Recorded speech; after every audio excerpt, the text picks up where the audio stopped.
My ex-husband shot me twice, and I remember crawling in my own blood on the floor, screaming and begging for my life.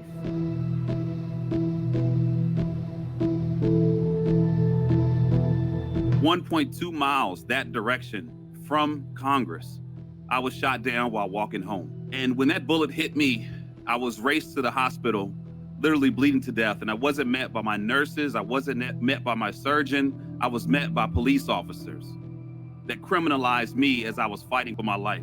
I was in 6th grade when a shooter used a military-style assault weapon to murder 26 students and educators at Sandy Hook Elementary School. I was just 10 years old when my mom was shot twice in broad daylight as a result of interpersonal gun violence in neighborhood B.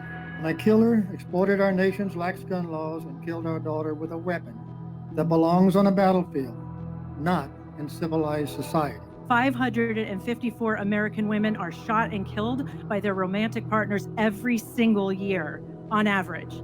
That's a death every 16 hours. Their deaths are on the hands of lawmakers who have failed to act.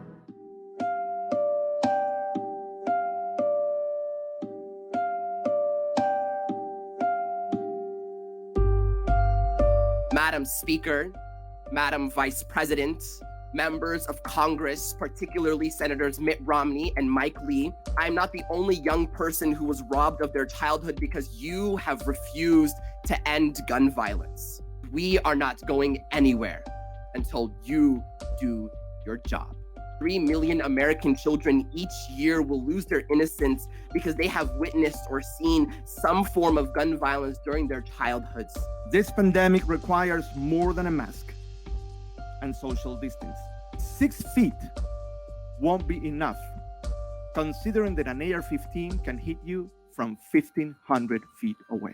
Gun violence is now the leading cause of death in children 0 to 19, with Black and brown children experiencing a disproportionate impact from the nation's gun violence crisis. So how many more youth will we lose before we recognize that the time is now to take action? Young people and family members directly impacted by all forms of gun violence have come together to tell you that the state of our union's gun violence crisis remains dangerous.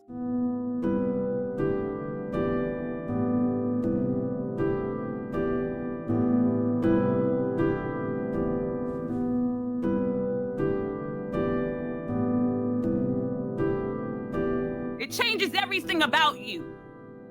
It changes your marriage. It changes your relationship with your children. It changes whether or not you even want to get up and go to work, comb your hair, or take a shower. I wanted to kiss his forehead, hold his hand, and tuck him in one last time.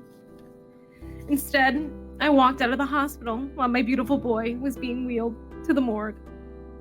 Losing a child is like holding your hand over a hot flame. It's unrelenting agony.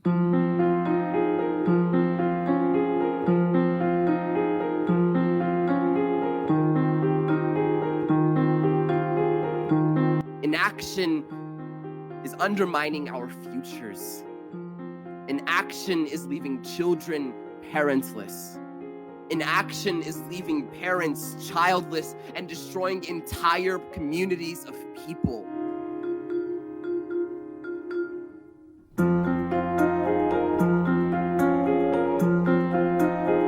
In America, gun violence has become the #1 cause of death for Black men, for Black youth, the #2 cause of death for Black women, for Latino men.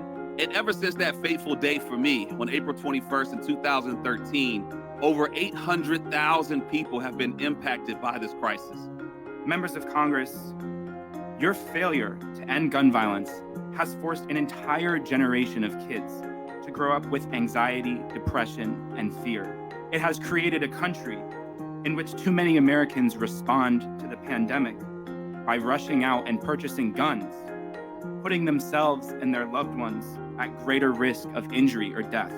We stand here demanding change, but most importantly, demanding real investment in resources, in support, in strategies that we know work and that can save lives.